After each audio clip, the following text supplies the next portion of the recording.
Hello, everyone, and welcome to the season premiere of Maps and Graps. This is the first episode of 2024. Super excited to be back. Obviously, both back in the country because I was in Japan not too long ago, and to be back on the air doing this podcast. So, as always, I am your host, Lyric Swinton, and today I am joined by Scott E. Wrestling. We have been trying to get this on the books for a while now, and I'm so glad that we finally were able to get this scheduled. How are you doing today, Scott? I'm doing great. Timing's everything. Like we couldn't make it work for so long. Now we're here. Now the sky is falling. But I'm honored to be here to talk about the sky falling, I guess, and the world of Puro and what it looks like in 2024. Which all of a sudden, I have no idea. That'll do it. So as he said, this episode is going to be our Puro preview of what the Japanese wrestling scene could look like in 2024. Lots to talk about, but let's start off the year. Let's start off the preview talking about free agents because I think that that's super important, especially in light of recent news. Unless you've been living under a rock, it was just last night. Well, this is recorded on a Friday, but on Thursday night, it was announced that Kazuchika Okada has handed in his notice to New Japan Pro Wrestling to say that he will not re-sign his contract, and it will be officially expiring on January 31st, 2024. He will still do, I believe, 3 dates on the New Beginning tour in February, but after that, that's a wrap for the Rainmaker in New Japan. It still doesn't feel right even saying out loud. Initial thoughts from you. New Japan obviously should have done so much more in 2023 to get their younger stars over. And I think that's something anyone that followed that promotion felt anyways, especially with with Osprey leaving and a chance to make a new star and Jay White having left earlier in 2023. They needed to make stars. Shota Umino, we know, is ready. Yota Tsuji, we know, is ready. Yuya Uemura, Ren Narita. The list goes on and on of people that they can make stars. But now they're not going to be able to make any of them stars with Kazuchika Okada, the most important wrestler of the past decade in their company. The best way it was said, I believe Meltzer wrote it up in The Observer, the top star in Japan, period, Period. doesn't leave. Like, that doesn't happen. And yeah, I don't think New Japan's doomed, like, because all the talent we're going to talk about in this show, there is so much talent, but it would be so much easier. Life would have been so much easier if you made the right moves to get them over. And now Okada is not going to be in the New Japan system. I've never watched New Japan as a viewer without Kazuchika Okada. I don't know what that's like, and I'm kind of scared just by Yeah, default. I can echo that sentiment. I have no idea what a Okada-less New Japan looks like, or an Okada-less Puro scene looks like. And I was even reflecting earlier today, thinking about All Together again. Who led the chant at the end of all three companies?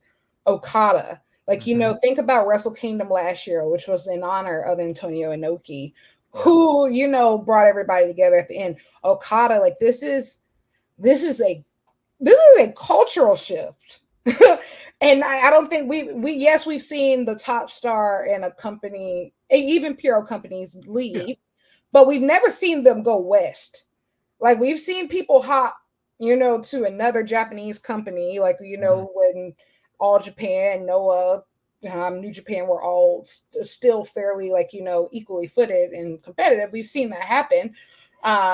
We've seen wrestling go through major shifts, such as the death of Masawa, but this is different. Like, not saying that it's bigger or smaller, it's just completely different. Mhm. And as you said, I don't think that New Japan did not prepare themselves the way that they should have. And the thing is, I felt like we were on such a great track at the beginning of the year. I would say up until probably Dominion, I think that New Japan was red hot. They were my promotion of the year, hands down. seemed like they were pushing in new stars because Best of the Super Juniors was excellent. And they put over the young Master Watto. All of the performance delivered. That was when Connors and Maloney got paired together. All the young guys fresh out the dojo looked real good.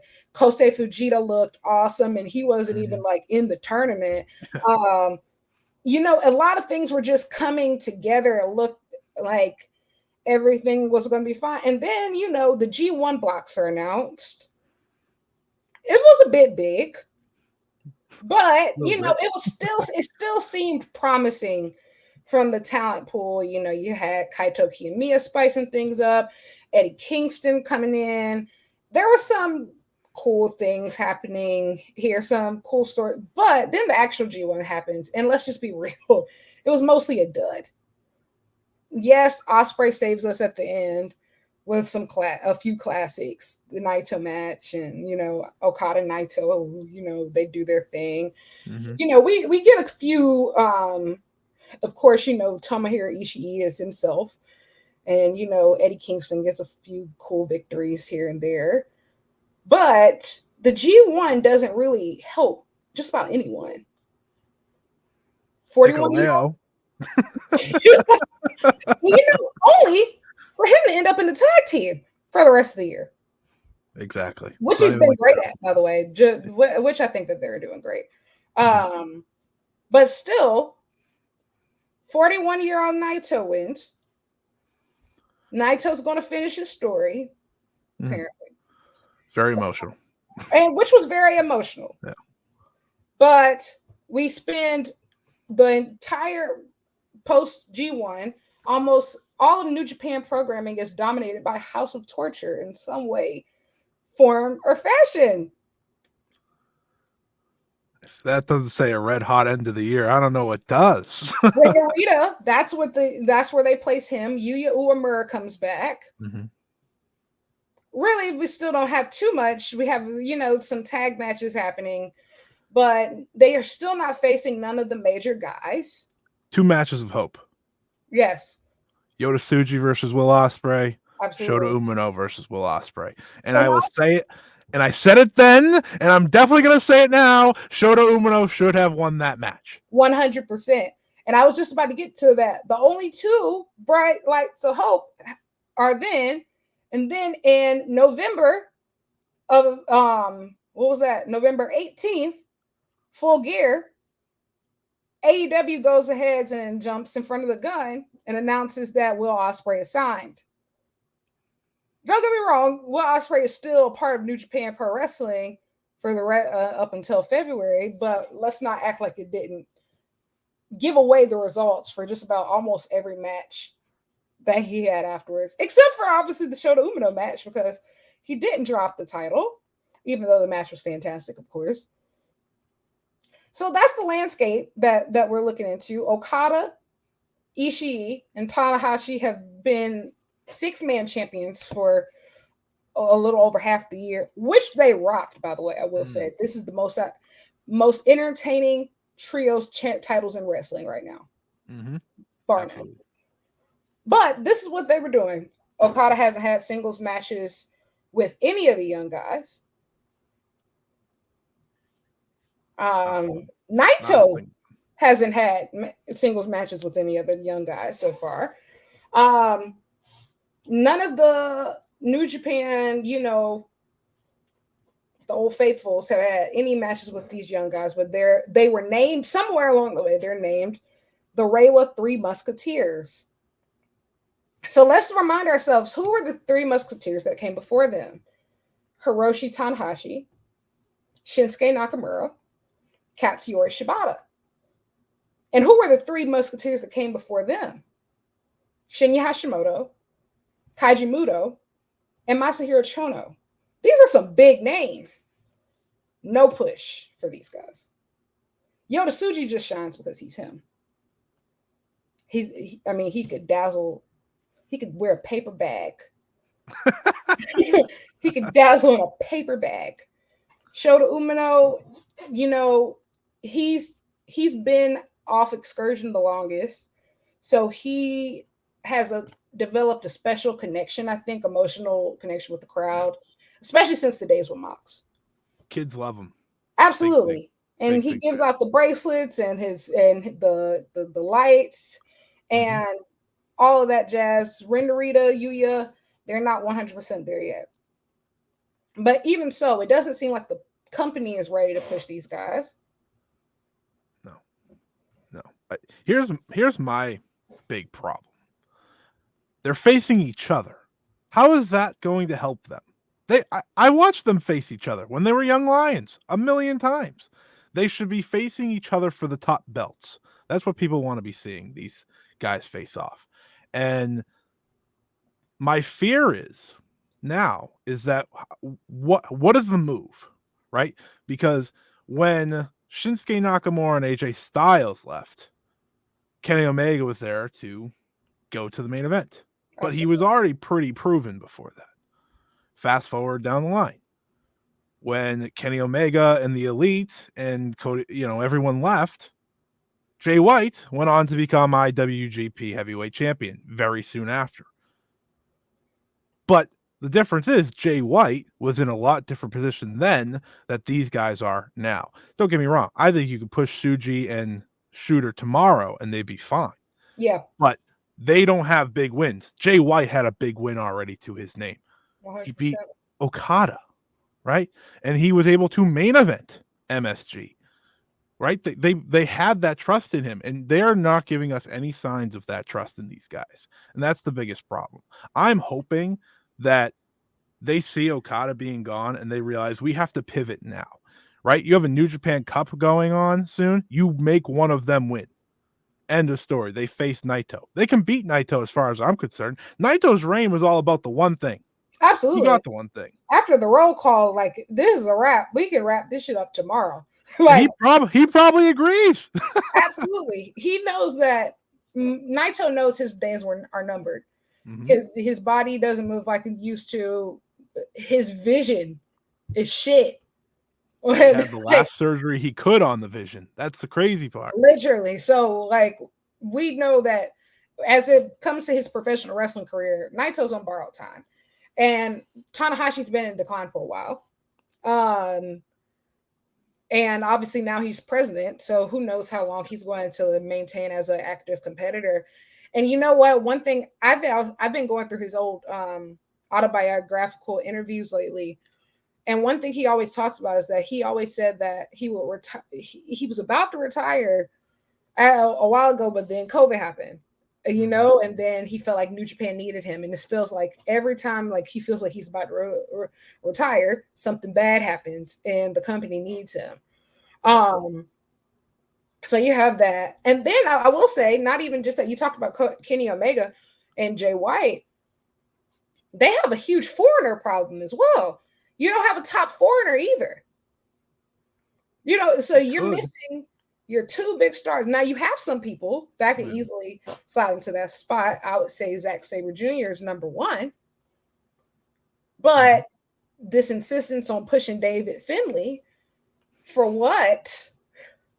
And he's not even the best in his own faction right now.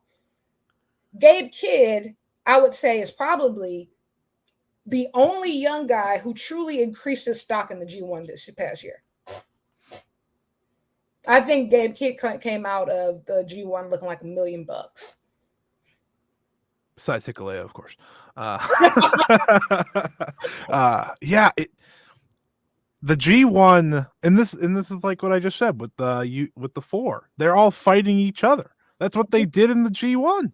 They all fought each other. They couldn't grow. And then, two people are going to make it out of the block. That's great. Oh, none of them are. Oh, cool. It confuses me. It really confuses me, like, what their long-term plan is. And this has been New Japan's problem for a couple of years now, is going with young talent. The only young talent or younger or new talent has been the foreigners. And they have to know, like, New Japan has to know these foreigners are going to leave eventually. It's just what happens. Like, you get lucky with the Kenny Omegas and the Will Ospreys that are around for 8 years. You do. Absolutely. Right? And that's the last of a dying breed. True. Exactly. Like, David Finley's your new guy that's going to stick around. Trust me, if he gets a contract offer somewhere down the line, he's probably gone too. That's just the truth. That's how this goes. You need to build in your native wrestlers that are there because they live and bleed New Japan Pro Wrestling. That is why they are there. That is why Shota Umino's there. That's why Suji's there. I'm bringing back Oiwa as soon as possible at this stage. There's no more waiting on this, He right? looks great. He's been doing great in Noah. He is. His stock just rises and rises and rises. Like Noah clearly likes him. They put him in a match with Soya on their Cork, and I was like, that's what we like to see.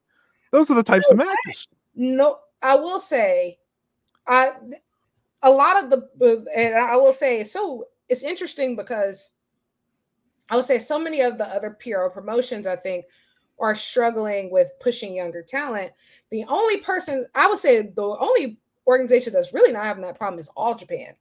Like they've done a fantastic job of pushing their young guys. I do think that that's something, obviously there's a lot of management critiques right now, but I think that that's why they're in a better position right now as far as momentum with their organization versus a New Japan or a Noah, because they have they looked at that roster. And, you know, I would say All Japan used to get called like the pure retirement home almost. So just that's where all the old guys go out to pasture, like when they're, you know, when they're at the tail end of their careers. And that, but they started to change that narrative. They have who I believe is the strongest ace in Puro right now, which absolutely is now not even a conversation anymore. Really, you have two amazing juniors and Atsuki Oyagi and Rising Hayato, who I think is going to be a megastar one day once people see him. You have the coolest looking tag team ever in the Saito brothers. You have Yuma Oyagi. You have also a visiting Katsuhiko Nakajima right now, who is also in 3 weeks, in like not 3 weeks, but 3 months, if that, in All Japan, has made I forgot his tag team partner's name. Oh, Hokuto Omori. Yes, Hokuto Omori made him a star. His confidence, his stock has already gone up, and so they're not having that problem because they had no choice. You know, everybody essentially aged out. And even now, they've had some of their older, longtime faces depart, but largely their roster is really unshaken because they've started investing in their future, which I don't think that New Japan clearly didn't do. Now, the only place that they kind of started doing it, I would feel, was the junior division, because, you know, Master Wado, at least he's been working, you know, he worked Hiromu Takahashi. He's been actively working with El Desperado. And so there's a clear-cut story, right, you know, very soon for Wado to beat Desperado for the title that they've been building to. But even though the junior division still needs some work, but there's stuff happening there.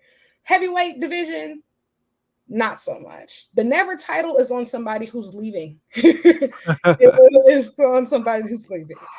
The TV title's on a 46-year-old. You know, the world title's on a 41-year-old. The global heavyweight title is on someone that the fans just don't care about. The tag division is almost non-existent. It's messy. You know, we're talking about New Japan, Noah, and All Japan. I'm absolutely in agreement with you on All Japan. They are so far ahead because they had to.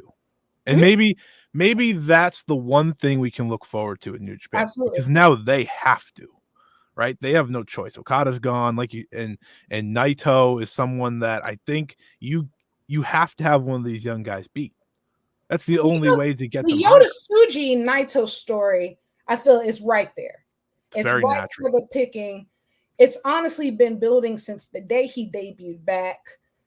You know, if anybody remembers when he joins LIJ, he starts the salute, and you know you don't do that. No. So everybody is like, "Do we join in?"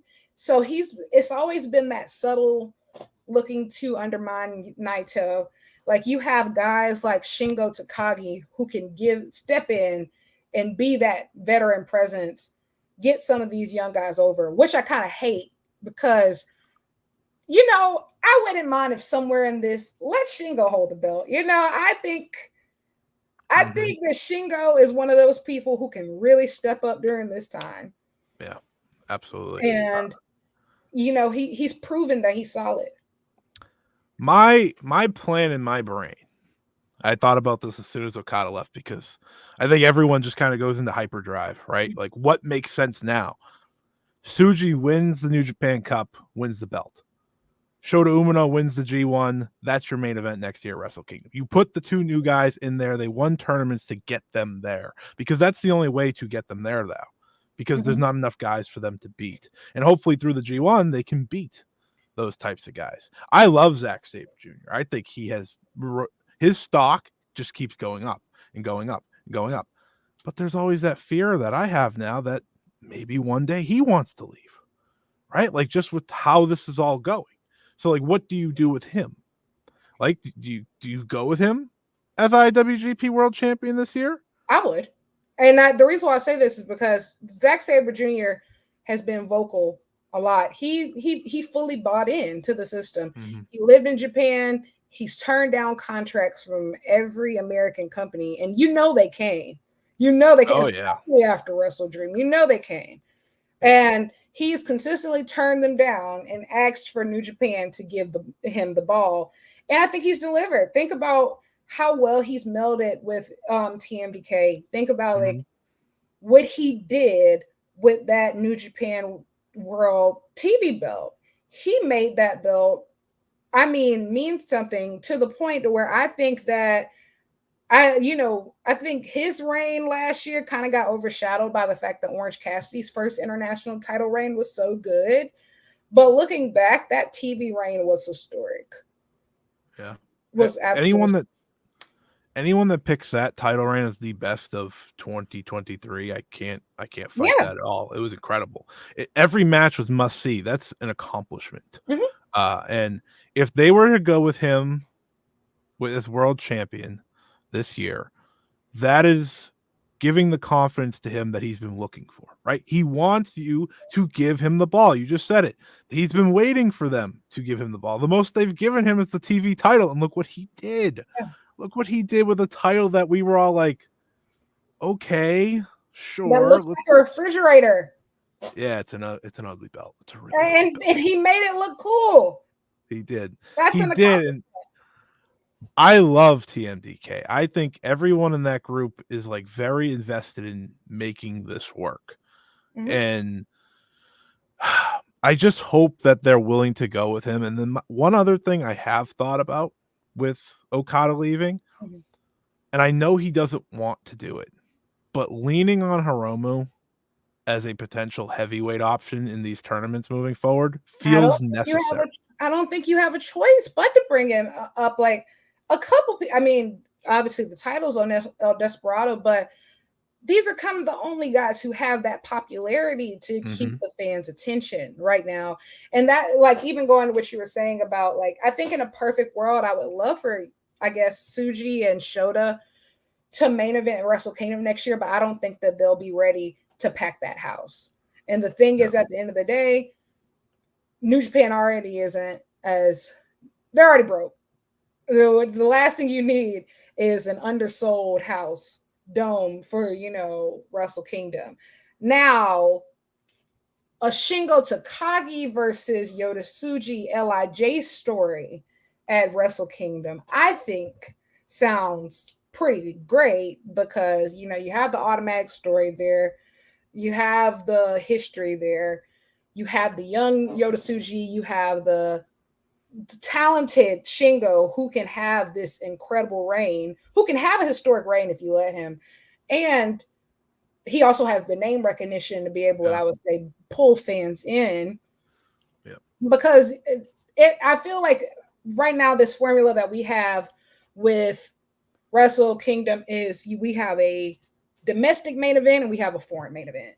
Mm-hmm. or right now. And so, like, let Zack Sabre Jr. do the foreign main event, whatever that is going to be, or whatever that's going to be, and then I would say Suji Shingo for the domestic main event, which would be the world title match.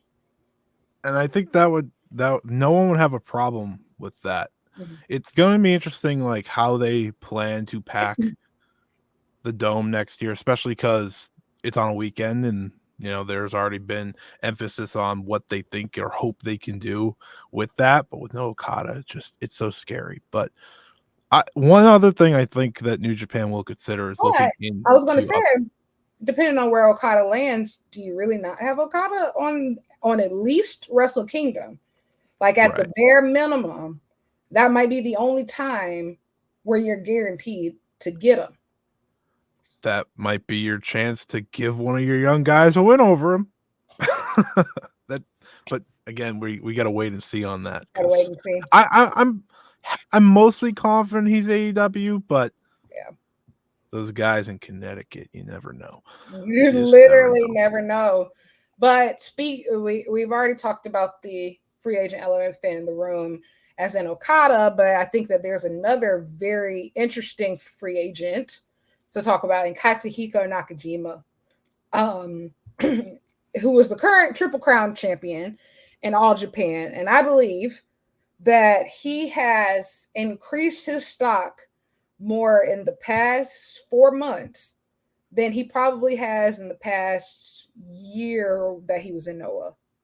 Mm-hmm. Outside of the Kento Miyahara match, outside of that, um, he's been incredible, and I'm interested to see where he lands. Obviously he's doing this All Japan route. I'm not sure if it lasts forever. If it does, actually, I'm not mad at that at all because I've been having a blast. But yeah, that's happening. He won their strongest tag league, came in, defeated Yuma Ayagi basically on his first night.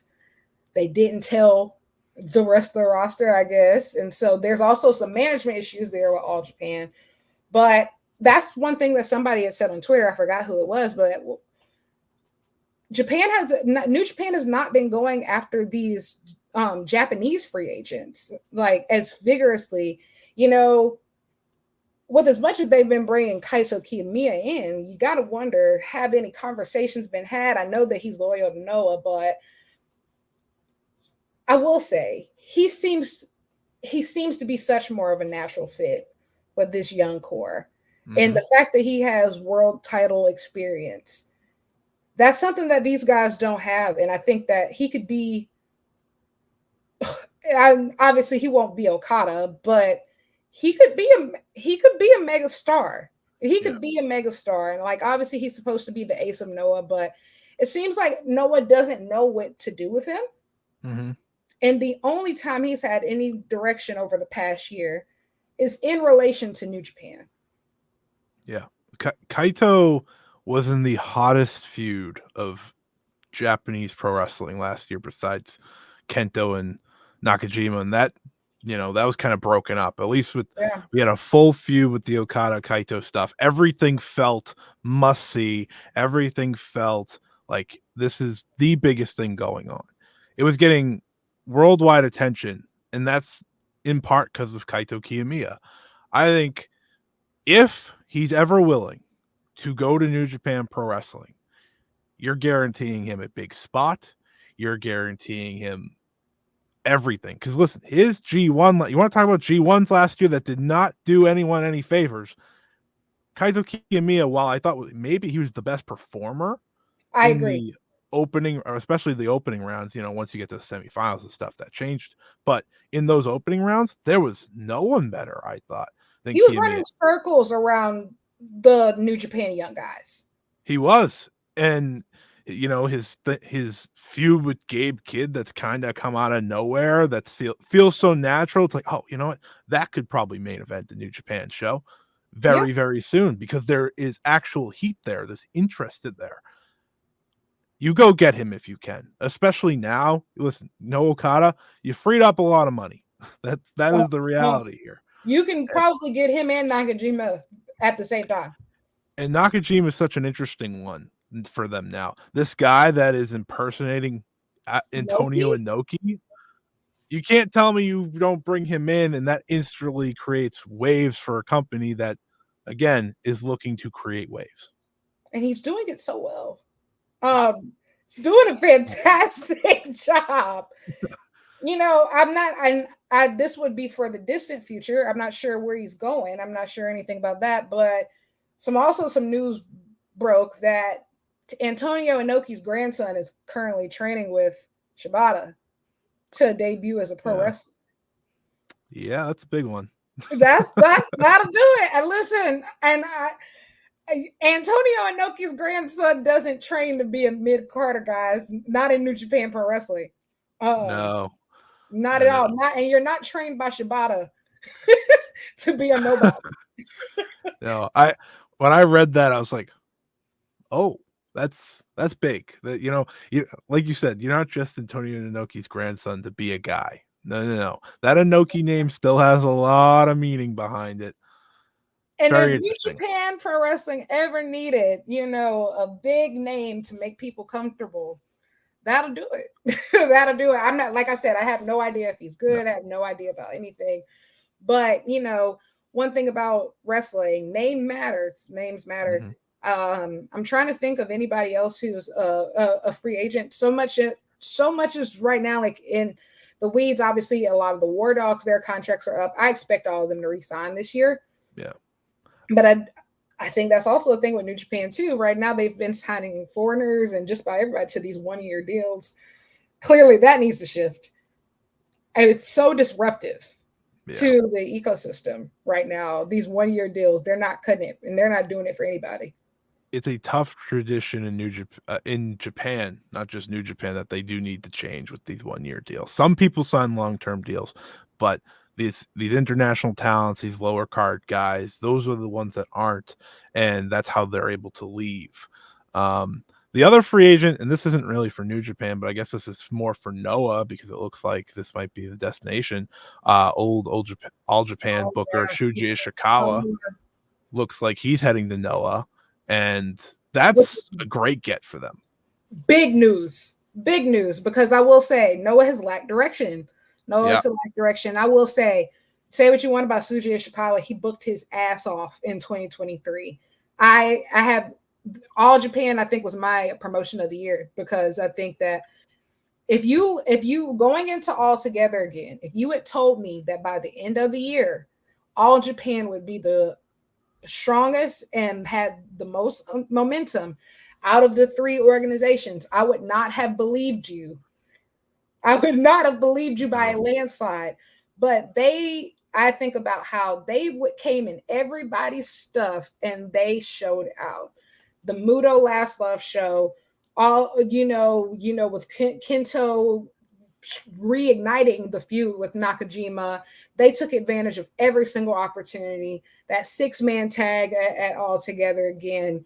What the Yuma Anzai and the Noah N1 having a fantastic performance. Him in his rookie year, being rookie of the year overall, in my opinion.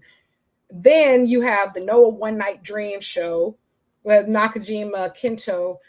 All Japan, every single movement was excellent, hands down. Using Yuji Nagata to get over the young guys, like using Satoshi Kojima to get over their young guys. Mm-hmm. That's how you do it.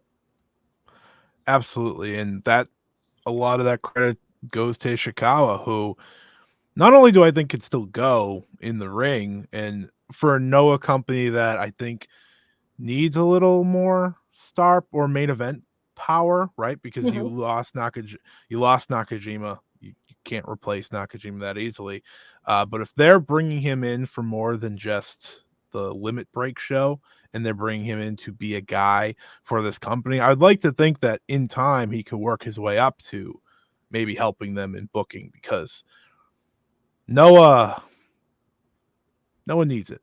Don't get me wrong. There's some good things going on in Noah right now, but we're a month removed, not even a month removed from that Ibushi match. And I think also it's I hate to be a doom poster, but Noah has 1 star under 30. They have maybe they have very few under 40. Go Yeah, very Shiozaki few. is 42. Yep. Naomichi Marufuji is 43 or 44. And both of those guys are beat up. Yes, and I am a truther of both of them. Yeah. Takashi Segura is 53. He feels the youngest out of those three, which is I terrifying. know he's so cool. Um, but that's just the landscape right now. Jake Yeah. Lee, still in my opinion, isn't 100% over, but he's here. He is Uh, there. he's He's there. definitely there. Kano is actually keeping Noah afloat right now, like just hands down. They have Manabu Soya, who I think has proven he can be on that main event scene. I really wish that they had just got the main event and at the New Year's show. And you have Masaki Miya, who I Mm. think they have not pulled the trigger on as this top guy, and I cannot understand it. He's in his mid-30s. He's in great shape, and he's fucking fantastic. He has so much charisma, like natural charisma. It's like, why are you not going with this guy? Mhm. And when they booked that Ishii match, I was like, oh, this is gonna be great. But he's gonna lose again. Right? And it's like he can't be losing. He should be in the world title matches. One guy that has helped save Noah is El Hijo del Dr. Wagner Jr. Yes. That is a guy that whose stock just flew last year. And he's getting a world title match Mm-hmm. coming up. And they just need to keep going with him because he's someone who's on the younger side, at least. Yes. I, I Early don't, I don't know. 30s. Yeah, exactly. I didn't know how old he was. They Yeah. should bring in his younger brother, who's like 23, I've never Galeno seen Del that. Mal. Oh, that's He cool. is he does a tope, but he's like a super heavy. He's incredible. I would like to just see them bring in these different guys. Like the one thing that I've liked with Noah, especially, is they bring in these luchadors that really bring a different style to them. It's why people get so excited for Fantastica Mania every year with New Japan. It's just so different from the Yeah. Puro. You mix them, it's magic. And I think El Hijo del Dr. Wagner Jr., he can be a guy that can really continue to help Noah because he is on the younger side. He's not, again, not under 30, which they need to figure out. They have some new I don't rookies. I almost called them young Yeah. lions. They're not young lions and Noah, but they need young talent now, and they can't even push young talent because they don't have a lot of Yeah, they just sent off some guys on an excursion, it. Yep. but who knows how long that's going to take. Mm-hmm. And you don't want to rush it because, like, I feel like some people are coming back too early, some people are going off too late. Like the thing with, for example, I think that the guys in New Japan who just left, Oscar and Yudo, Mm-hmm. I think they probably should have left earlier. Yeah. Because these are guys that you want now. And because in theory, you would love to have them back by World Tag League. Yep. You would love, but who knows? I mean, they'd still get almost a full year of excursion, so who knows? They're going to the UK, but like I said, like some people are going off too late, some are coming back too early. I think that when they come back, is there a plan for them? Mm-hmm. And I think that the only company that has successfully really had a plan for their rookies coming out straight out of training is All Japan, because Yuma Anzai is head and shoulders above just about everyone because he's already gotten to face main eventers. Yep. He's faced Kento. He's faced Yuma. He faced Yuji Nagata. He's facing these big guys. He went through all the top guys on Noah's roster. He's faced Nakajima, Wagner Jr., Go Shiozaki, Manabu Soya, these big names. He's a star Mm-hmm. ready to happen. Once he puts the presentation together, he can be a believable Triple Crown champion by the end of this year. Absolutely. Absolutely. And I think that's a good way of putting like what to consider with these young wrestlers is sending them because Anzai is only a year and a few months in now at this Yeah. stage. Completely. All the young guys in New Japan have been wrestling for years. Uh, but sending these wrestlers to a different company to participate in their round robin tournaments does so much good for these wrestlers. Mhm. It's why I'm really upset in many ways that Oiwa didn't go to like all Japan because the champion carnival comes around sooner. Mhm. Like if he was able to go into that and then go back to New Japan, he's gonna be like this. I think he'd be this perfect product coming back, truthfully, or as perfect as a guy on excursion can come back and be. Yeah. And that's kind of my fear is that sending young are they go by young blood, I believe, Oscar Yeah, and Youngblood. Yuta. I think sending them international is good because that's experience you get, but at the same time, like, I don't know what they're gonna come back like. I don't know what I think they're already great. That's I why I'm with I you. They completely went agree. late. And I also think too, specifically, I don't think that they should have gone to the UK for excursion because don't get me wrong, and I love British wrestling. I keep up with Rev Pro, obviously. Been to a few shows, love it. But the British scene isn't dependable enough right now. Nor what are you learning? Because Rev Yeah. Pro is depending on New Japan. New Mhm. Japan, like it's just not making Yeah. sense. I feel that they could have benefited from a Noah excursion.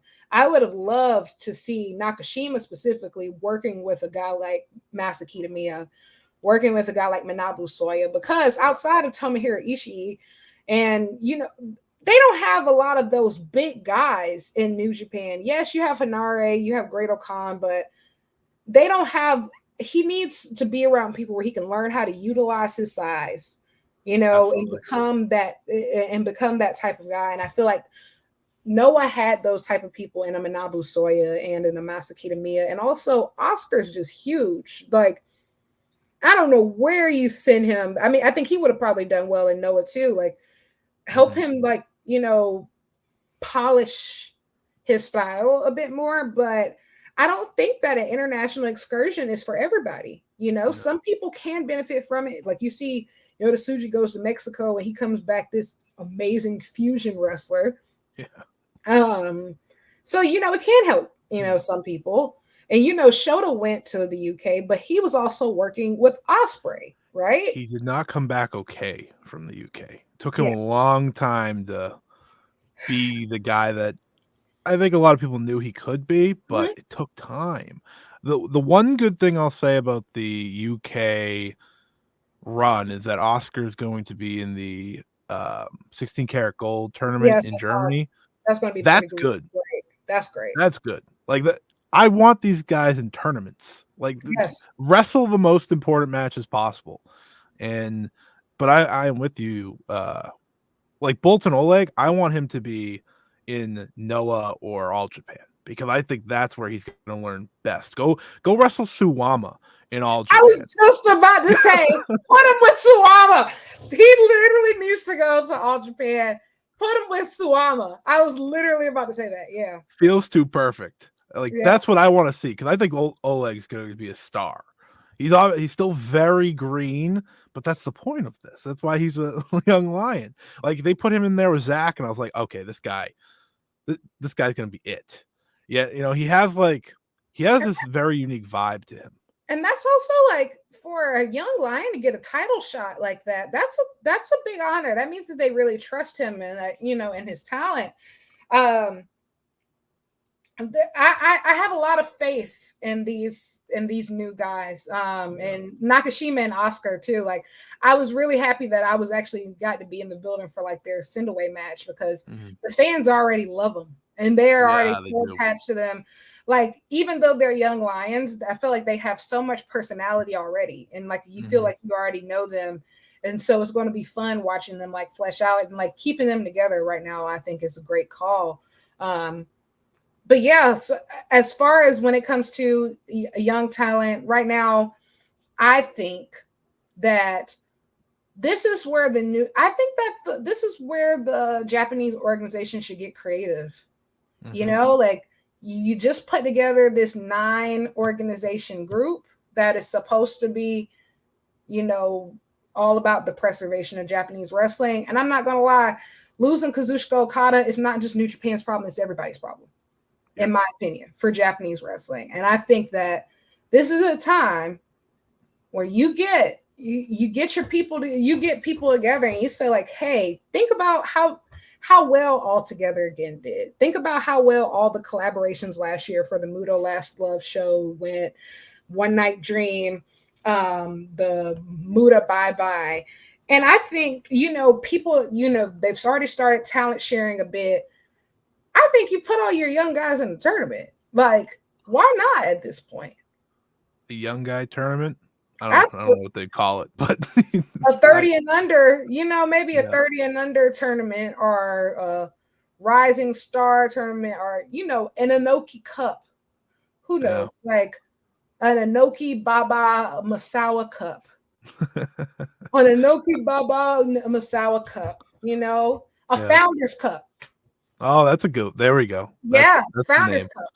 I like that a lot. I think obviously every company needs to work with each other to make it work, especially picking the winner. But I think that would be great because then they all get to learn together against one another. Because I think a lot of these young guys know that they need to be great together, right? It's not the me against like everyone. It's very much like, okay, we need to make this work. It's why, even though I think that, you know, the Sujis and Yuyas should be wrestling other people, it's why I'm excited for their matches. It's why I'm excited for Shota and Ren Narita, is because like they know what their job is, and it's to get one another over to the audience at hand. And I think if you put every young talent together from Noah, from All Japan, and from New Japan, they're going to do exactly that. It almost doesn't matter who wins, does it? As long as everyone learns and gets better.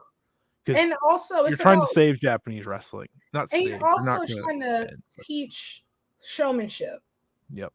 You're trying to teach that aspect of having a match so good that nobody gives a shit who won.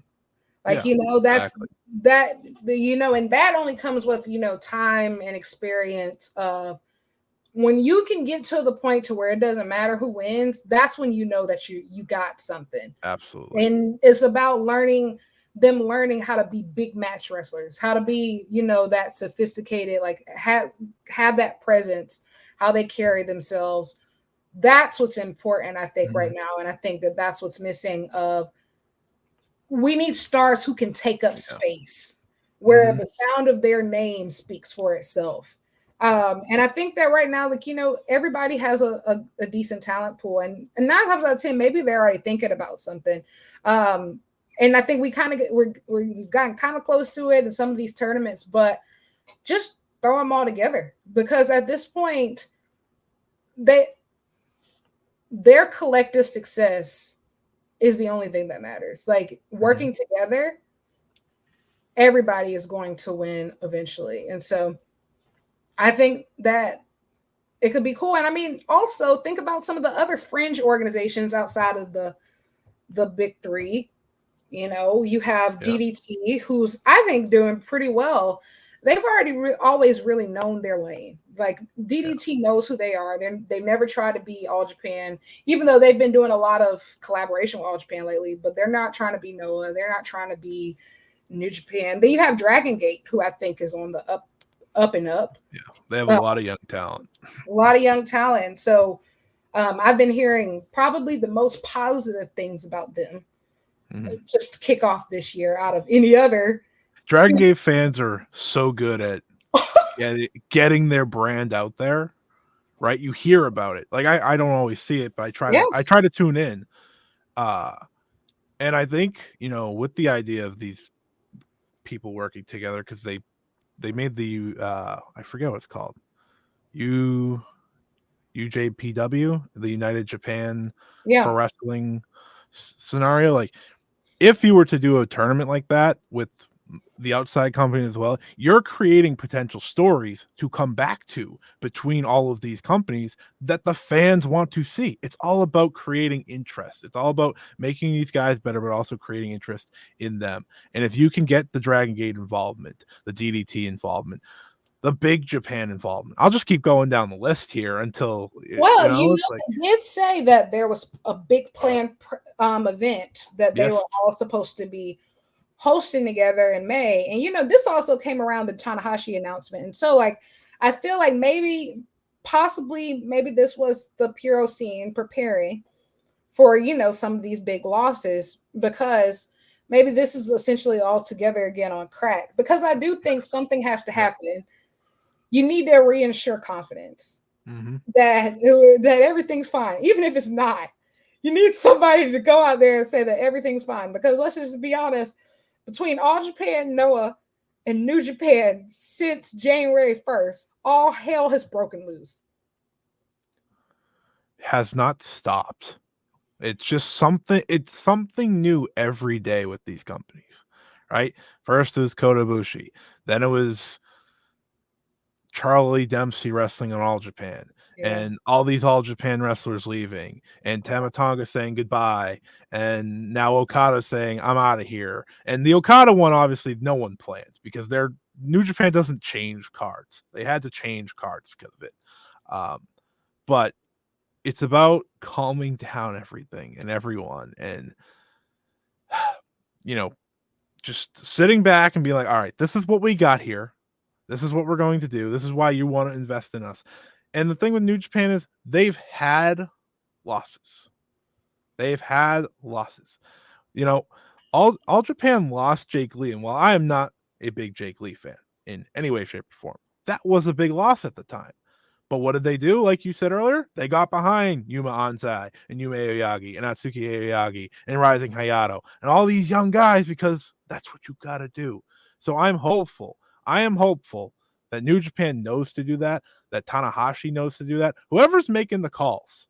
And we need better booking, more consistent booking, please, in New Japan. That was my problem last year anyways, with, certain people. And I'm not a big David Finlay guy. The one thing I can give credit to David Finlay booking, at least they're consistent. I'm not a Yes. David, it's like at least they're trying with him. Yeah. It's not working, but at least they're trying with him. They said they don't give a damn what you want. We are gonna keep pushing him and you're gonna like it. I have yet to like it, but I appreciate them trying. I respect the hustle. I have to respect the hustle. I think right now, every company out of the three that we mentioned, each of them has something that the other wants. I think that New Japan has the platform. Yep. They have the most eyes. All Japan has the momentum. And I think that Noah has the most untapped potential. I think that Noah has a lot of untapped potential that they've just had very shitty booking for a very long time, but they have the most untapped potential. And I think that right now, a lot of these companies need to take pieces and pieces from each other. But my question for you is, if you're in the booking chair, who do you push from each of these companies? If you have to pick one person, who's your star? In All Japan, I think Yuma Anzai, obviously. Like I'm putting the Triple Crown on him by the end of the year. I know the story sets up for Kento to be the guy to beat Nakajima. It wouldn't be right if he didn't. Yeah. But after Kento winning that belt, you have Anzai beat him. Like that is the biggest win you can have in All Japan. So that's what I'm doing there. In Noah,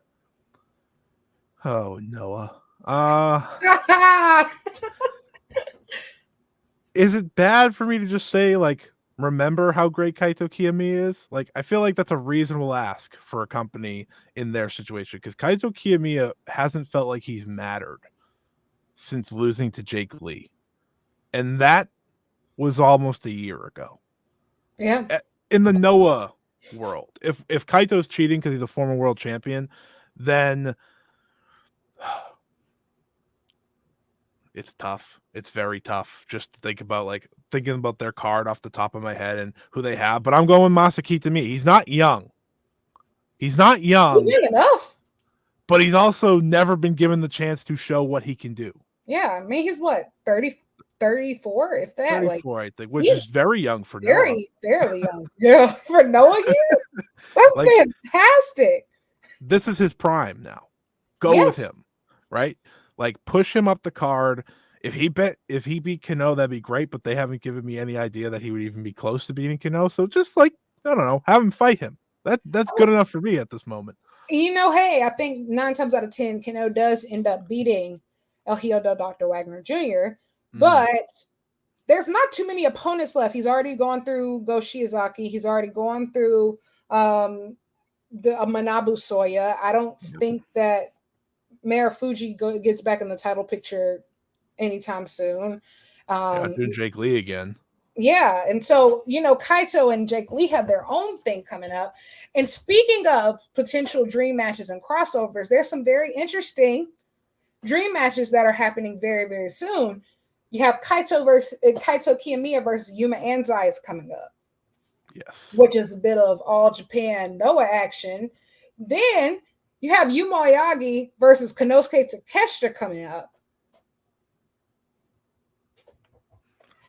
And I also think somebody said this on Twitter. Konosuke Takeshita is a very interesting question mark here. Because I saw that. If there was ever a time for New Japan to poach some talent, if you will, since they're owed a few. They're owed a few after the past couple months. Because that's the word of the day. I've seen the word poach more times than I've seen at brunch spots today.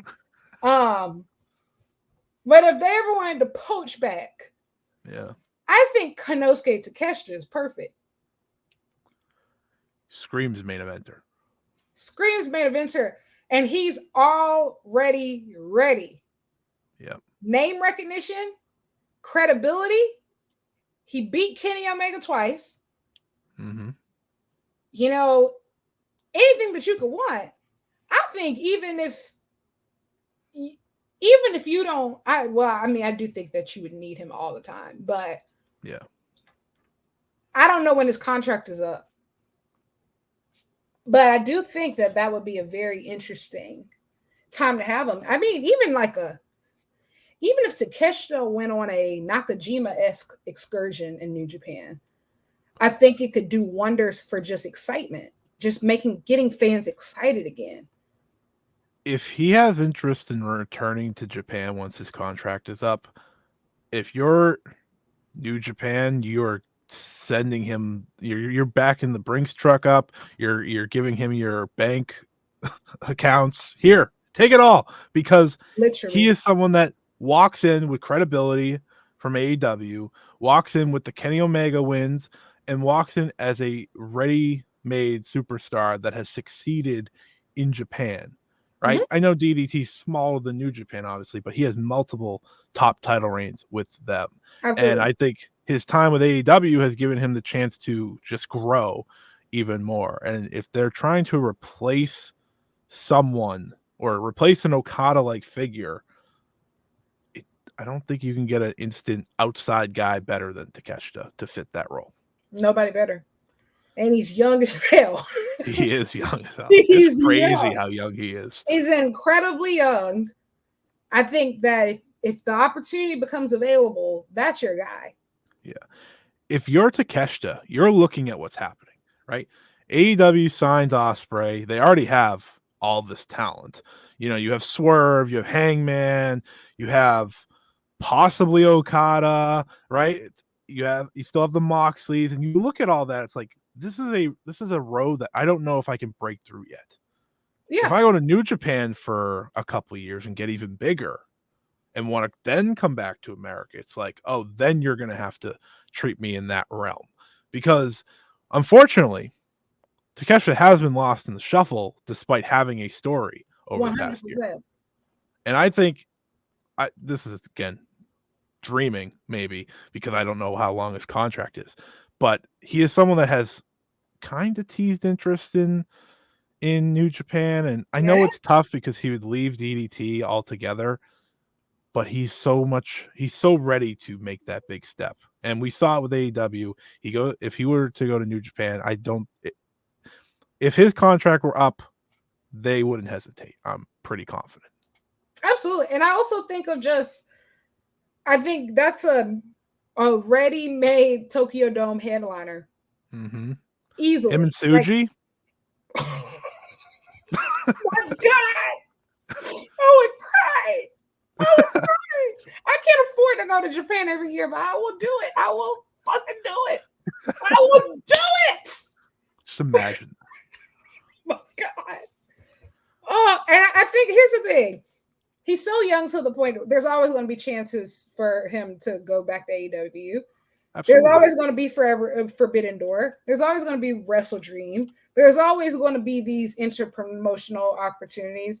You know, who knows? Like maybe, you send him over for the Continental Classic or something like that. Or maybe you send Takeshi over to G1. I think like whether it's a short or long term, I don't think that New Japan could afford to ever pass him up if they are ever given the opportunity to utilize him. New Japan got to see him in that Forbidden Door show. In that fantastic, what was it? 5-man, 10-man tag? That 10-man tag. Like he was one of the best parts of that. And I'm just watching him and Shota side by side, and I'm just like, they need to be in the same company together. And I'm not saying Shota needs to go to AEW. I'm saying Konosuke needs to go to New Japan. He's 28 years old. He hasn't even touched his prime yet, right? We're talking about Masaki Tamina at 34. Like, oh, he's going into his prime now. Takeshi hasn't sniffed it yet. Mm-mm. And it's just, I would like to see New Japan go out of their way to try to sign people. I don't like some young guys that are unproven, because that's where they've always thrived, right? And I think they'll probably look to the UK scene for that. Like I think Luke Jacobs' name is brought up a lot. Turn that up. Yeah, that makes it makes too much sense. And they have relationships with like the TNAs of the world, where I think if the G1 comes around, they can bring in like a Josh Alexander, and that'd be pretty cool, and things like that. But they need to sign talent, right? Did Drew McIntyre resign with WWE? Not reportedly in any shape or form. Which he would either be a good name for New Japan or another name to make Takeshita be like, all right, what is happening here? I think he should go to New Japan, man. Like he would be great in New Japan. Like, yeah, he would be fantastic. I wanted Sheamus to go there. Sheamus is old, but like Sheamus would be cool there. Listen, put Sheamus in Champions Carnival. Again, Sheamus for Suwama. I gotta keep Suwama. Or hey, send him to Noah. He could do the N1 and face Shuji Ishikawa. Either way, like I'm cool with either of that. I'm cool with all of it. Yeah, we got Nick Nemeth in New Japan. Anything's possible. Yeah. I think that. So for what? So you most of the guys that you mentioned are heavyweight. Are there any juniors that you would push? Kosei Fujita. Kosei Fujita. Without a doubt. Like, I think he's fantastic.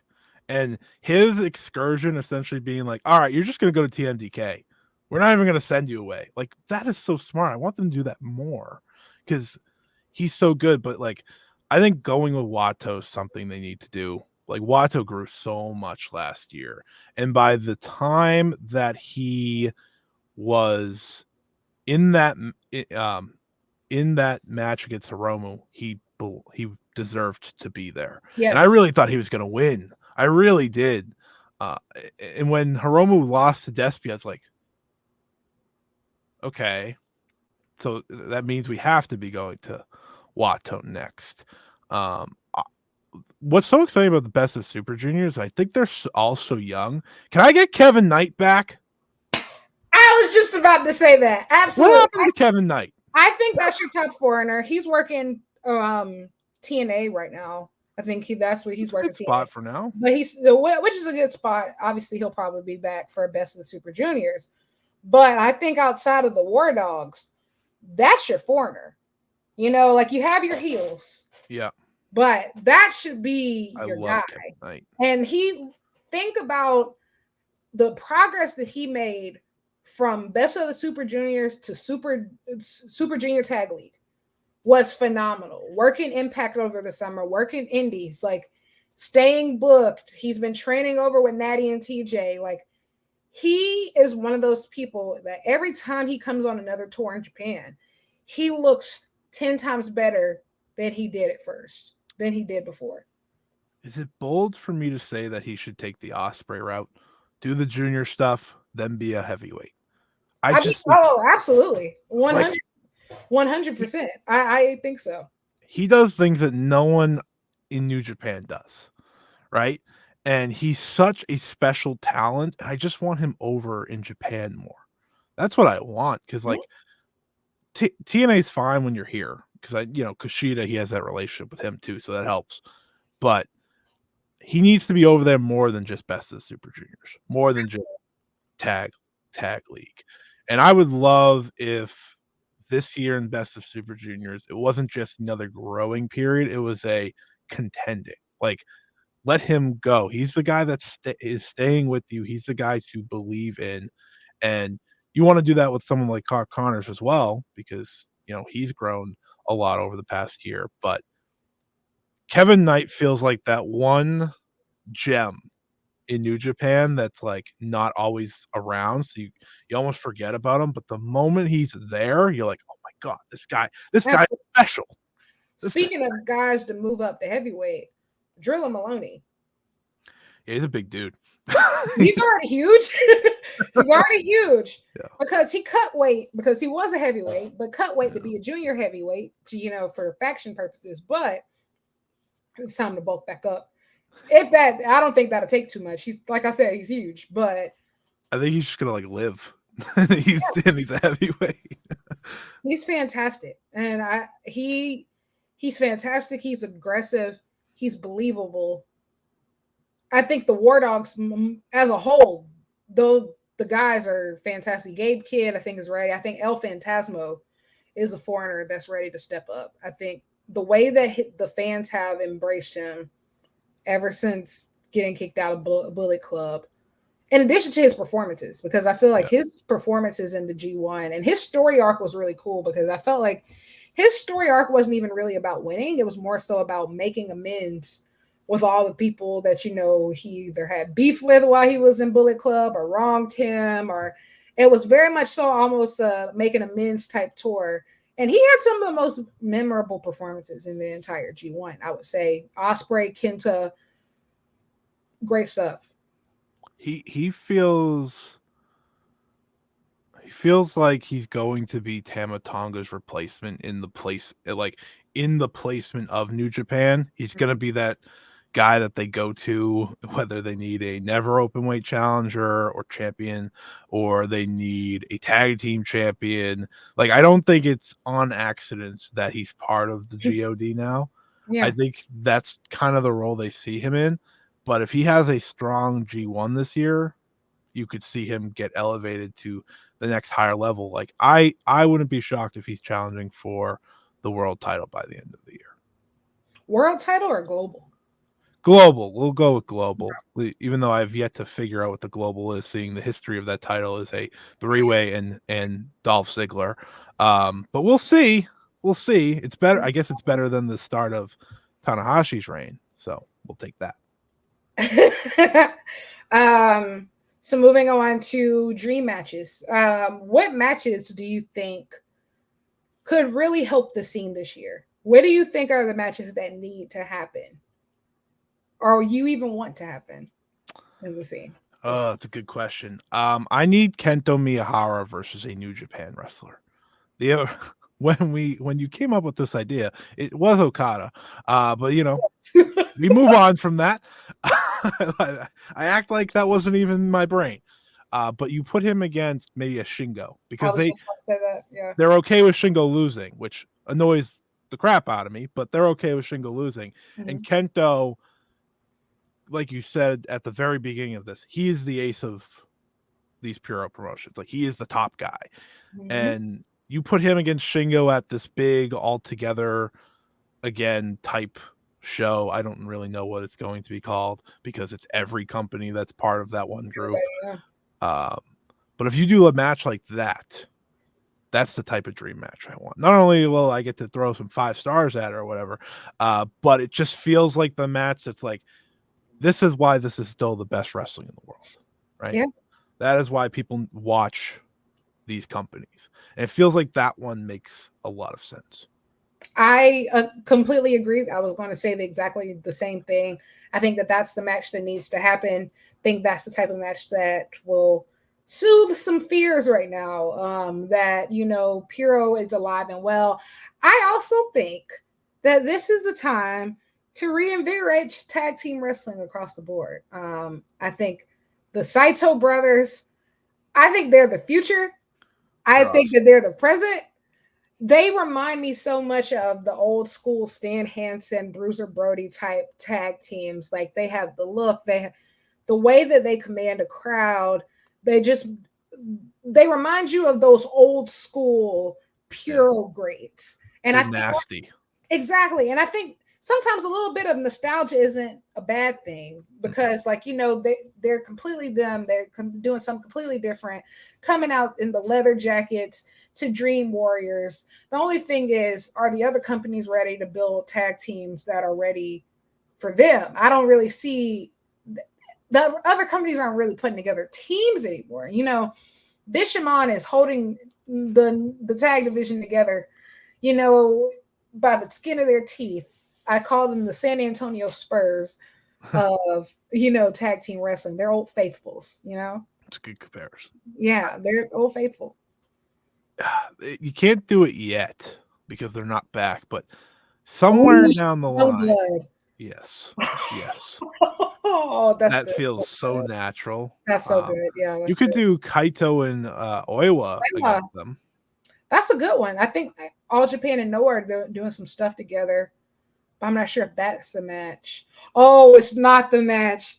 They have them going up against Saxon Huxley and Timothy Thatcher. Is that at the Kaito Yuma onset? Yeah. Mm-hmm. That match is great though, at least. Yeah. At least we got one. That actually would have been that one is a perfect one. Yeah. Like those two top young stars.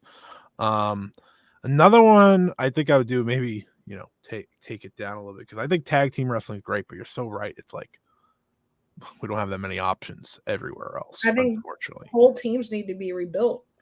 Rebuilt. Yeah. Tag team wrestling last year, like when it happened, it was great, but there wasn't enough. Because like when we got to tag team of the year, I feel like depending what you watch, there's such crazy different answers. I struggled with the tag category. I feel like trio, 6-man / multi wrestling was so much better than actual tag wrestling last year. Yep. And so I struggled on my tag list more than any other list. And you know who was the best tag team? Most of my favorite tag teams came from All Japan last year. And I look back when I originally voted, I was saying, who did I say? I said my best team was Aussie Open because I think I couldn't think of anybody else. But truly, I think the best tag team of 2023 was Kento Miyahara and Yuma Aogi. I think they just don't get credit for it sometimes because they have both very active singles careers. But they were the best and most consistent tag team of 2023 by a landslide across the board. They were the first team that popped in my head when I was like thinking of like who am I not thinking of? Because everyone starts to think of the AEW, WWE folks, and I know the astronauts in Big Japan get a lot of love, and rightfully so. But Kento and Yuma, I was just like every match they had was worth going out of your way to see. So I think they're a great choice, and maybe that's part of the dream match. You have two of the top guys of all Japan in them go against a New Japan duo of Shingo and Tsuji. Oh, that'll do it. That'll do it. I was convinced Shingo and Tsuji were going to be a tag team, and then they were. Didn't. They were supposed to. And Yoda Tsuji said in his post-match comments, he was like, wow, I thought me and Shingo were doing World Tag League together. But then, they put the Never Open Weight Championship on them. And so he said that he had to go focus on that because he had Was like it two worth it? But well, we did get the 2 dates in America that he did. That's The true. 2 That was cool. matches. I like the Trip Beretta match. Yeah. But still. But still, you're not wrong. I'm upset. But yeah, I think that could be cool. I also think that Rising Hayato put him in the best of Super Juniors this year. Ooh. You could put Suki Aoyagi in there too. I'm gonna be honest, like the spots that they typically reserve for Noah, they don't really have anybody to put in them unless you're gonna put Kaito back in the G1. And there's no point of putting him back in the G1 anymore. You don't have Okada. So I think give the Noah slot to All Japan this year and both, not just both, G1, World Tag League, and Best of the Super Juniors. I think you can put Yuma Anzai, Saito Brothers, and Rising Hayato or Suki Aoyagi. And I think you're cooking. Like you're cooking. I think honestly, New Japan could probably benefit from sending some of their talent to some of other people's the other people's tournaments, you know? Yeah. I wouldn't be shocked if Rising Hayato was in because Hiromu went and wrestled him. And Yeah. Hiromu does a lot of scouting. You know, you notice that? Like he does these matches on purpose. He has an excellent eye. He does. I could see him make a recommendation for Hayato, and I think that would be fantastic, not only for Hayato, obviously, but for the junior division, because I think you're absolutely right. Like he is a star in the making for All Japan, and that's a guy that doesn't need to win a lot to get over. He's the best comparison I have, essentially Darby Allin. That's the first person that popped in my mind when you said that. And I mean the gimmick too. Apparently the guy's biggest influence is Jeff Hardy. When if you look at him, it makes complete sense. Yeah. Makes complete sense. Like this is the type of guy where I'm like, if I'm AEW, that's the match that I book for. Not Jeff Hardy, of course, but for Wrestle Dream, I'm booking. You know, I get Rising Hayato versus Darby Allin. I think that could be absolutely fantastic. They have very similar styles, but I do think that somebody was saying like, what's the difference between now and when Shinsuke and AJ left? And they were like, the juniors back then were the most interesting part of the show. Some of the most interesting parts of the show. You had Kushida was at his height. Kenny Omega was in the junior division, right? Like, I think junior heavyweight wrestling needs a renaissance. Think of like, and I think it needs a renaissance. You know, Hiromu is over. He's always going to be over. You know, Despia is over. He's always going to be over. But junior heavyweight wrestling period needs to excite. And I think that we saw a little peak of that. I was at All-Star Junior Festival in Philly, and I remember walking away from it. It's just that, wow, this could be something. Like you put the best juniors from literally everywhere. You had Nick Wayne, Kevin Knight, Speedball, Shun Skywalker over from Dragon Gate. Like, how do we expound upon this? Because I think that that's a huge part of it. It just can't be on like, oh, well, who's going to be the main eventers or who's going to be these heavyweight guys? Think about it. New Japan was special. Yes, they had Tanahashi, but they also had Jushin Liger, you know, who was always somebody who brought people in, always excited folks. So I think a healthy, not just a healthy juniors division, but a thriving juniors division across the Pure organizations is necessary. When New Japan was at their height a couple of years ago, the junior division had Ospreay, Hiromu, Dragon Lee. Lean on CMLL, please, New Japan. They are hot right now. Yes. And there was a report, or actually it wasn't even a report. It was Soberano Jr. telling the world that he signed a year contract with New Japan. And like, I remember that happened. And I was like, huh? Come again? Huh. And I was like, where are you? It's working for that. Hey, like you said earlier, it's working for Noah. The Luchadors have single-handedly saved their mid-card, to be quite honest. Luchadors are keeping their junior tag division alive, saving the mid-card. Think about El Hijo del Dr. Wagner Jr. You have that there. I think Zanderkin Jr. did really great in the World Tag League with Yota Tsuji, great guy to bring back. I think Fantastica Mania doesn't have to be a throwaway show of just like some fun. It can actually be something meaningful and help both companies, but especially New Japan right now. Give me more Teton. Where is Yes! Teton? Teton in the dome by the end of the year. I don't care. I will not listen. Put Teton in the junior heavyweight title match. I don't give a damn anymore. I don't care. Put him in there. He can take the pin, but I need to see Teton in the dome. It has to happen. He went to the finals of the best of the Super Juniors, and then we never saw him again. What I loved about Best of Super Juniors this year is that I got super excited, and I remember I wrote out my bracket and everything. My bracket ended up being completely wrong, but because of the strength of the tournament, yeah, I was literally locked in until the very last minute. Like I came into that not being as familiar with, I think, Teton and being like, oh well, I had my favorites obviously going in of people who I wanted to win. Teton, those, especially those last two performances, were so excellent. I walked out of that tournament as his biggest fan of all time. Yeah. We need it. And I think also what's going to be interesting is we need a faction, moving around too, of just who's going to be the new leader of Chaos. Right. Or is Chaos even going to be a thing anymore?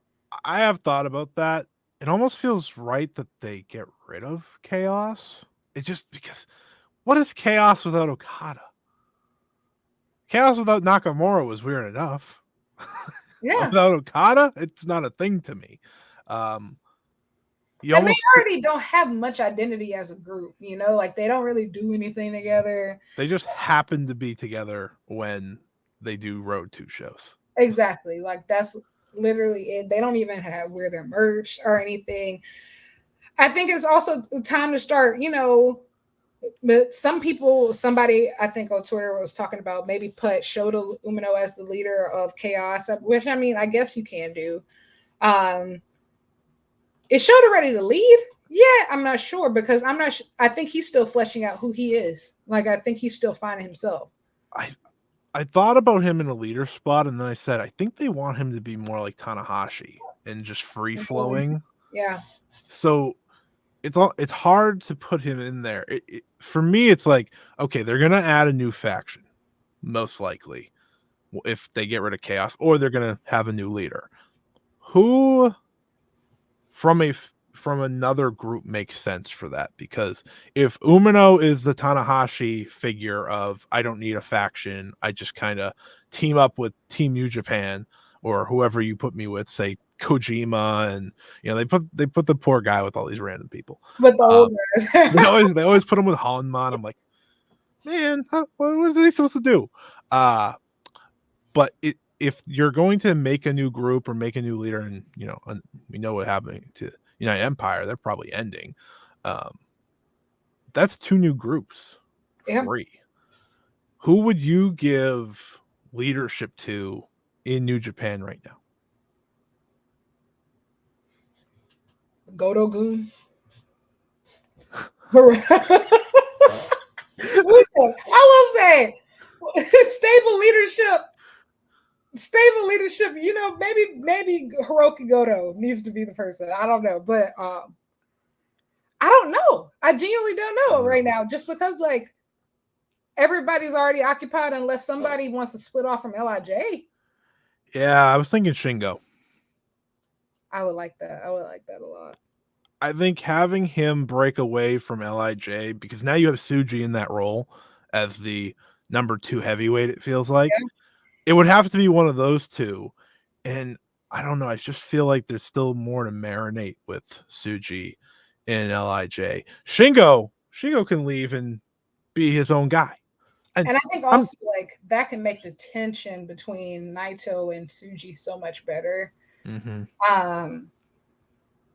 Yeah, I think that could work. One of those two. Trying to think of if there was anybody else. I don't think so. That's just the sad reality. The main event scene, or just the top guy scene right now, is it is piss poor. right now across the board. There's not too many legitimate stars right now in New Japan. I would say the only ones are Naito, declining Tanahashi. Well, declining Naito too. Um, Zack Sabre Jr. Uh, Yep. That's the problem. Kind of stop there. Shingo should be in that yeah, and conversation. I think Shingo is.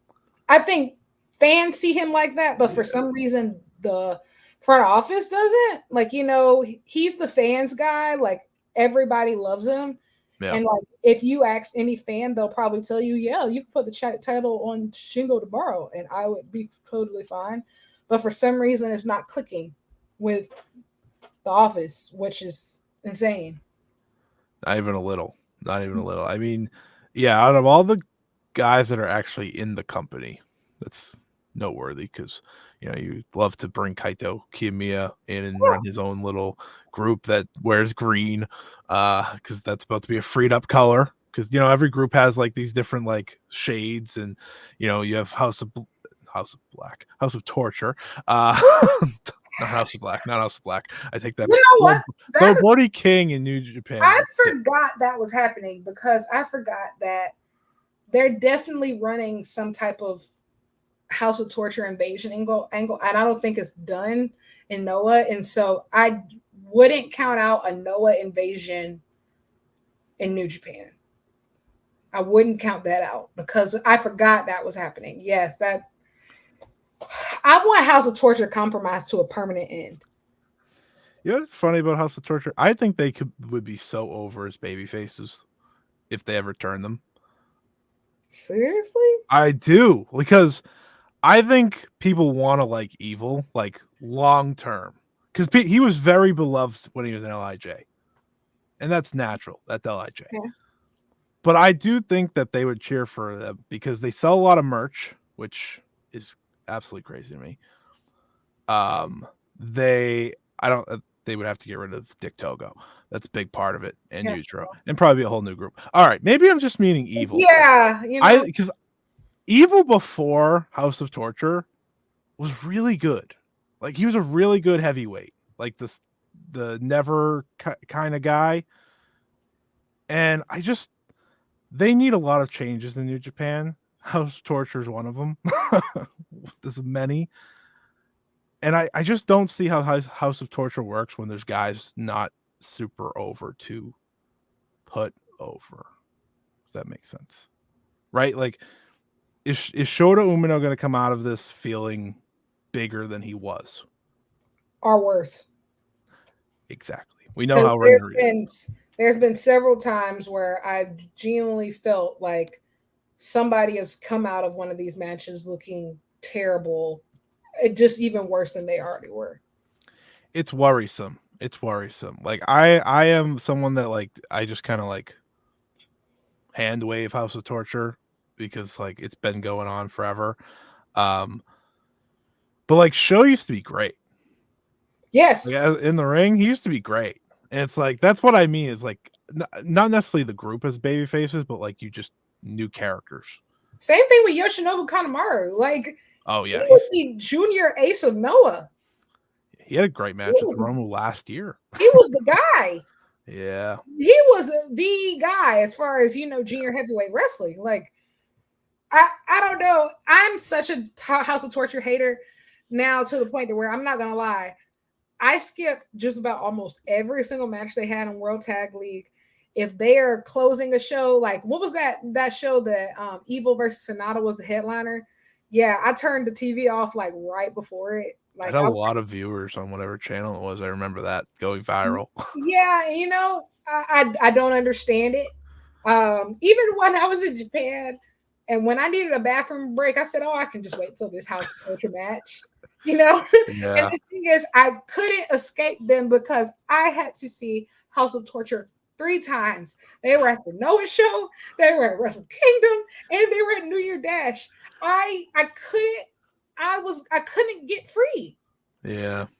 I feel like it's almost overkill. And like the thing is, I'm observing the crowds. Like to me, and I understand there was a language barrier, but to me, it did feel like go away heat. Maybe it's not, but the I can't even put it into words. I know it sounded loud on camera, It was but so good when Kaito won. I'm talking about like Wrestle Kingdom. Oh yeah, that's tough. People coming up. I know it was loud on the camera, Yeah. but the way the crowd, the way everybody was like, oh, oh. Yeah. Like I'm luckily they had like these little like media barriers up. I threw my phone. I said, fuck. I think they need to evolve. They have to. I think they have to. And I think the thing is, their hijinks is not going to be as tolerable because now more than ever, New Japan Pro Wrestling needs to get back to being the best wrestling in the world because you've lost the two best wrestlers in the world, and Will Ospreay and Kazuchika Okada. And so you have to pull out your best to like be able to have at least a minimum of what 2 4-star matches a night. Minimum. You need your best top to bottom cards every major show moving forward. Absolutely. Like you can't let up. And the thing is, these dirty finishes and disqualification matches. It's the entire match. Period. It's just not gonna fly. Yeah. Going forward, especially when you're selling these New Japan America cards. Now the thing is about with America, you have a little bit more leeway at the New Japan America shows because then you can actually probably get some of the AEW guys you may have either lost or you'll have John Moxley will come whenever they call. Yeah. I feel like Ospreay, like if he needs to make a show in America, he'll come. Who knows with Okada right now, but you'd hope. You'd hope. Yeah. There's just so many question marks that I didn't expect to talk about on this show when we agreed to do this show. Absolutely. Right? Like the entire show changed with Okada gone because that changes the scene. It changes everything.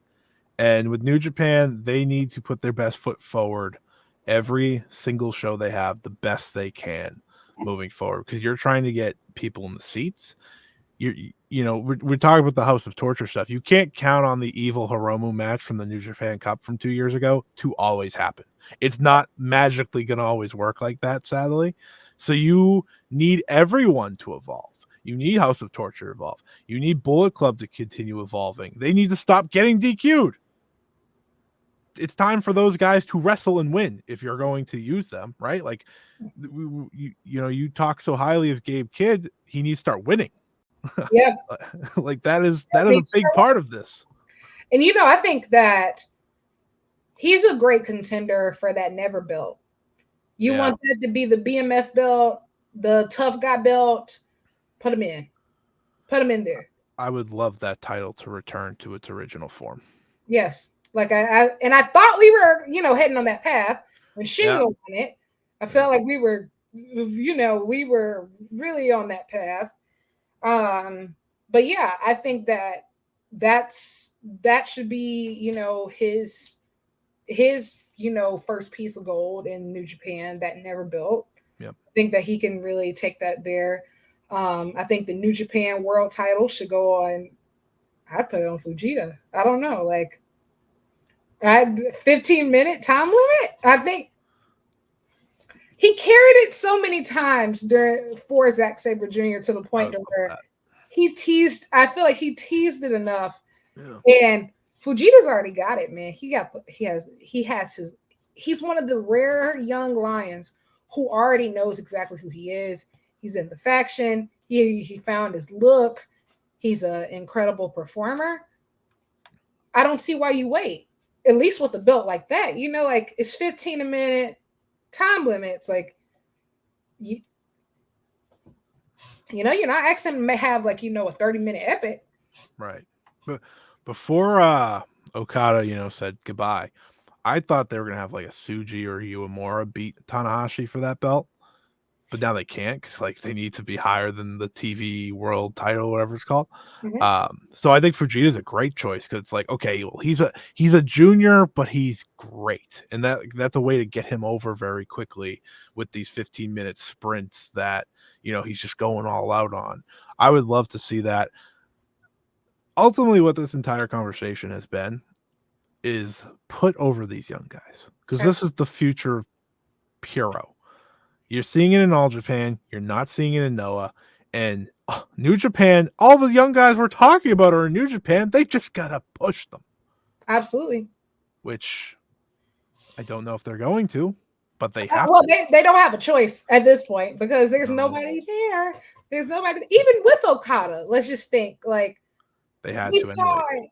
it. We saw it in the G1 this year. There was a lot of filler talent, tons of filler talent, and so like even with Okada, the problem was still there. It just now is just too glaring to be able to ignore anymore.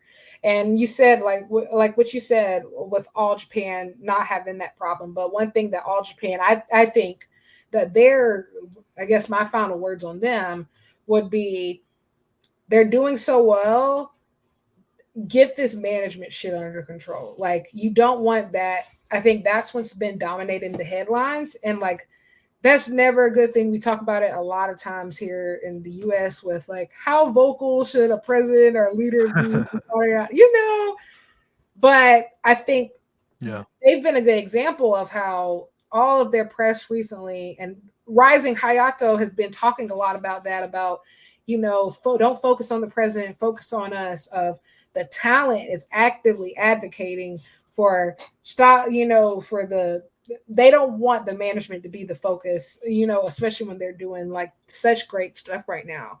And so I think that's going to be an interesting thread to watch because the headlines are not nice. They're not nice. And I always say this of just wrestling is messy. Domestic wrestling is messy. AEW is messy. WWE is messy. The gossip is messy. It's just messy. That we're American, so the culture is messy at times. But when the Puro scene gets messy, it's a whole different level of messy. It's ugly. It's nasty. It's disgusting. And it feels like it's only been that this month. And I feel like, because it's still the like Puro Joshi wrestling is taken more seriously over in Japan, they get picked up pretty often by like, fairly major outlets. Tokyo Sports has been working this month. Non-stop. Never ending. Between All Japan, Noah, and New Japan, the headlines this month, they're waiting for a good headline. That's what they're waiting for. Like, can you guys give us like one thing that's like, hey, like that's what they thought when Tanahashi became president, and it just never ends. It never ends. I have my copy that I bought of Weekly Pro Wrestling, and everybody's so happy that Tana's president. And it's just like 3 weeks later, fire! Not happy enough, unfortunately. Not happy enough. But I think we covered just about everything because, like I said, we have more questions than answers. Who knew? So many questions. So many questions, but I think that it's going to be exciting times. I think that February 11th, New Beginning in Osaka, is going to be a very interesting time. Like we said earlier, there's some upcoming dream matches coming up. Konosuke Takeshita versus Yuma Oyagi. Got a little bit of DDT All Japan action there.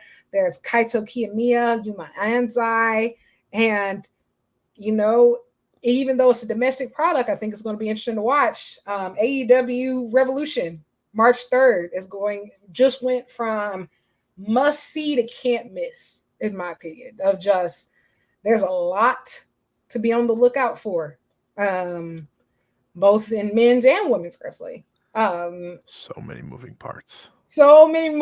I think that I was chatting with somebody today and they said, if the landing is stuck, this could be bigger than All Out 2021. Okada, Ospreay, and Monet. And I mean, that's just debuts. Imagine if you have some returns in the can. Like, what if you have Hater ready? Like, you know, there's so many possibilities here of like. Yeah, I'm not gonna rain on your parade, but it's gonna be MJF. He needs to stay out. Honestly, he needs to stay out. AEW feels like a different company with He him. needs. I think not even just that. He just needs to heal. Like, Yeah, he the should. amount of injuries that he has, but also no, seriously, AEW feels like a whole different company. Everything, we're doing great. I'm not gonna lie. That's what happens when the king's on top. Just say it. Samoa Joe, listen, life is good in the land. He truly is the king of television. Everything that he said, we're living good. I feel like I'm watching TNA Impact in 2007 again on Spike TV. This should mean something to me. This means something to me. It means something to me. We're living. I think that's something to watch. You know, don't know who's debuting on the WWE side. I don't think we get anybody in the Royal Rumble, but Sure you hope know, not. Perth is coming up. I don't know if anybody's going to Perth. They have The Rock. Yeah, well, they said Roman isn't even scheduled for that show, so I doubt. Oh, it's so funny. It's so funny. Yeah, so I would say if anybody goes to WWE, don't expect to see them probably until WrestleMania. No. Yeah, so some very big shows coming up, lots of interesting news, and of course, we'll be covering it all. You can find me at Lyric Wrestling on Twitter and Instagram, and you can subscribe to my YouTube channel at Lyric Swinton. There is some cool stuff up there. My Tokyo blog part 1 is up now, and my interview with Stardom Stekla, which was also very interesting. And about her contract status and just her thought process in general. And vlog part 2 with my unboxing from Tokyo will be up very soon. Where can we find you, Scott? You can follow me at Scott E Wrestling on Twitter. That's the place to be, I guess. Not always nice out there, but that's the place to be. And yeah, if you want to listen to my Joe Show, the 5-Star Joe Show, you can hear that on all podcast platforms. Or if you want to get into Stardom, you can listen to the Stardom Road podcast. I did a beginner's guide for 2024 because I think everyone just kind of wants to know. Tough time to do a beginner's guide with so much uncertainty, but their uncertainty is at least exciting. A lot of young talent there and a lot of fun. So that's where you can find me. But thank you so much for having me. This was a lot of fun. Who doesn't love a little doom posting? But also, like, we talked it up, right? We're like, there's hope here. There's hope here. And I think that one thing there's the talent is there. Yes. They just have to be utilized properly. Mm-hmm. That's it. Like, the talent is there. Whether they're on excursion, whether they're there. It's a lot to be hopeful about. And, you know, it's just the booking has to match. That is the big question mark of it all. Absolutely. But like I said, we'll be covering it all. Thank you so much for listening. Welcome to 2024 for everybody who listens to Maps and Graps. And I look forward to a great year with all of you. And I'll see you soon. Bye.